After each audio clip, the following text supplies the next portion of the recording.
विशाल और सुंदर जंगल में ऊंचे ऊंचे पेड़ों, बहती नदियों और जीवंत फूलों से भरा हुआ किंग लियो नाम का एक राजसी शेर रहता था। उसके पास सुनहरे बाल थे जो सूरज की रोशनी में चमकते थे और एक गहरी गरजती हुई दहाड़ थी जिसे मीलों दूर से सुनी जा सकती थी। जंगल के सभी जानवर उसका सम्मान करते थे क्योंकि वह न केवल शक्तिशाली था बल्कि निष्पक्ष और दयालु भी था। जंगल में कई जीवों में से एक छोटा भूरा चूहा था जिसका नाम रिजो था। शेर के विपरीत रिजो छोटा था और अक्सर दूसरे जानवरों द्वारा अनदेखा किया जाता था। लेकिन आकार में जो कमी थी वह उसने अपनी बुद्धिमत्ता और त्वरित सोच से पूरी कर ली। वह एक बड़े बरगद के पेड़ की जड़ों के नीचे एक छोटे से आरामदायक बिल में रहता था। एक गर्मी दोपहर राजा लियो एक बड़े पेड़ के नीचे लेटा हुआ था, गहरी और शांतिपूर्ण नींद का आनंद ले रहा था। जंगल में शांति थी, सिवाय पत्तों की सरसराहट और पक्षियों की चहचहाहट के।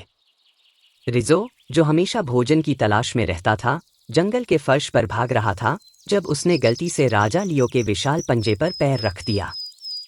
शेर की आंखें खुल गईं और उसने जोर से भयानक दहाड़ लगाई। विशाल शेर के उसके ऊपर मंडराते ही रिजो डर के मारे जम गया। तुमने मेरी नींद में खलल डालने की हिम्मत कैसे की? राजा लियो ने अपने तीखे दांत दिखाते हुए गुर्राहट की। छोटा चूहा कांप उठा, लेकिन बहादुरी से बोला, महान राजा, कृपया मुझे माफ कर दो। मेरा इरादा आपको परेशान करने का नहीं था। मैं भले ही छोटा हूं, लेकिन एक दिन मैं आपकी मदद कर सकता हूं। शेर ने चूहे की हिम्मत देखकर हंसते हुए कहा, तुम मेरी मदद करो? यह सबसे मजेदार बात है जो मैंने कभी सुनी है। राजा लियो जोर से हंसा, लेकिन वह अच्छे मूड में था, इसलिए उसने रिजो को जाने दिया। भागो छोटे, तुम इतने छोटे हो कि तुम मेरे जैसे ताकतवर व्यक्ति की मदद नहीं कर पाओगे। रिजो ने राहत की सांस ली, सिर हिलाया और भाग गया, उम्मीद करते हुए कि एक दिन वह अपनी योग्यता साबित कर सकेगा। दिन बीतते गए और जंगल में सब कुछ शांत लग रहा था, लेकिन एक दिन शिकारियों का एक समूह जंगल में घुस आया। उन्होंने नदी के पास एक बड़ा जाल बिछाया ताकि वे शक्तिशाली शेर को पकड़ सके। उस शाम को जब राजा लियो पानी पीने के लिए नदी के पास गया तो वह जाल में फंस गया। जाल उछलकर उसके चारों ओर कसकर लिपट गया। वह दहाड़ने लगा और संघर्ष करने लगा, लेकिन जितना अधिक वह लड़ता गया, जाल उतना ही कसता गया। उसकी तेज दहाड़ सुनकर कई जानवर इकट्ठा हो गए, लेकिन किसी ने भी पास जाने की हिम्मत नहीं की। वे सभी बहुत डरे हुए थे। शोरगुल सुनकर रिजो मौके पर पहुंचा। उसने देखा कि शेर संघर्ष कर रहा है और उसे तुरंत पता चल गया कि क्या करना है। बिना किसी हिचकिचाहट के रिजो जाल पर चढ़ गया और रस्सियों को कुतरना शुरू कर दिया। उसके तीखे दांतों ने तेजी से काम किया और मोटी रस्सियों को काट दिया। राजा लियो आश्चर्य से देख रहा था। उसे एहसास हुआ कि छोटा चूहा उसे बचा रहा था। कुछ समय बाद रस्सी का आखिरी धागा टूट गया और शेर जाल से बाहर निकल आया, आखिरकार आजाद हो गया। जंगल के जानवर खुशी से झूम उठे और राजा लियो ने बड़े सम्मान के साथ रिजो की ओर देखा।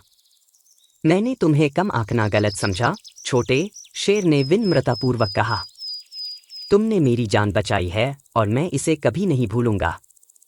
उस दिन से राजा लियो और रिजो सबसे अच्छे दोस्त बन गए।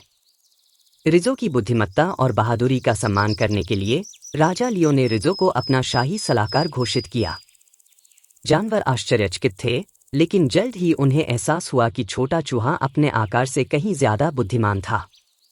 जैसे जैसे समय बीतता गया, रिजो ने जंगल की कई समस्याओं को हल करने में मदद की।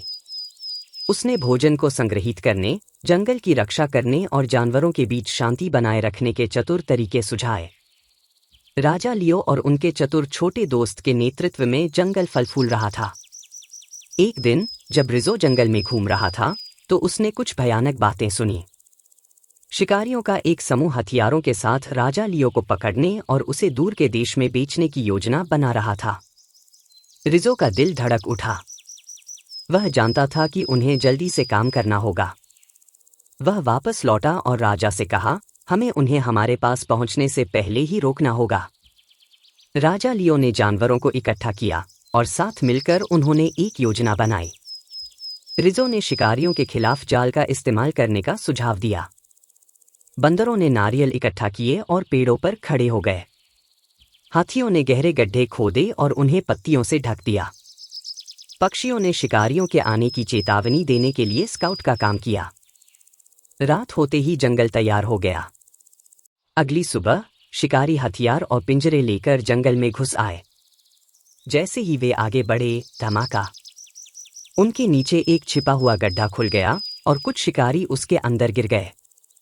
दूसरों ने भागने की कोशिश की, लेकिन बंदरों ने उन पर ऊपर से नारियल फेंके। एक शिकारी ने किंग लियो पर ट्रैंक्विलाइजर डार्ट तान दिया, लेकिन इससे पहले कि वह गोली चला पाता, रिजो उसके हाथ पर कूद पड़ा और उसे काट लिया। शिकारी दर्द से चिल्लाया और हथियार गिरा दिया। यह महसूस करते हुए कि वे पराजित हो चुके हैं, शिकारी घबरा गए और जंगल से भाग गए, कभी वापस नहीं लौटे।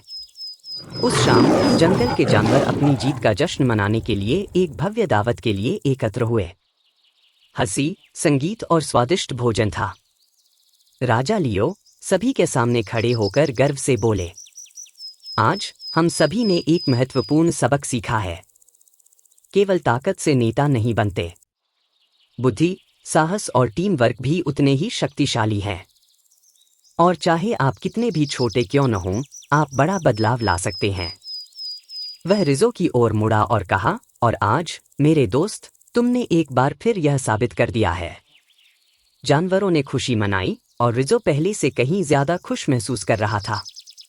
कई साल बीत गए और राजा लियो और चतुर छोटे चूहे की कहानी जंगल में एक दंतकथा बन गई। एक बुद्धिमान बूढ़े कछुए ने युवा जानवरों को यह कहानी सुनाई, एक बड़ी चट्टान की ओर इशारा करते हुए जहां शेर और चूहे की छवि उकेरी गई थी, जो उनकी अविश्वसनीय दोस्ती की याद दिलाती है। जैसे ही जंगल में सूरज डूबा, राजा लियो और रिजो एक चट्टान पर एक साथ बैठे, अपने शांतिपूर्ण घर को देखते हुए। वे जानते थे कि जब तक वे एक साथ खड़े रहेंगे, जंगल हमेशा सुरक्षित रहेगा। और इसलिए उनकी दोस्ती अटूट रही, एक बंधन जो आकार से भी मजबूत था, ताकत से भी मजबूत था, विश्वास, ज्ञान और साहस पर बना था। अंत। कोई भी व्यक्ति इतना छोटा नहीं होता कि वह बदलाव ला सके। बुद्धिमत्ता और टीम वर्क किसी भी चुनौती को पार कर सकता है।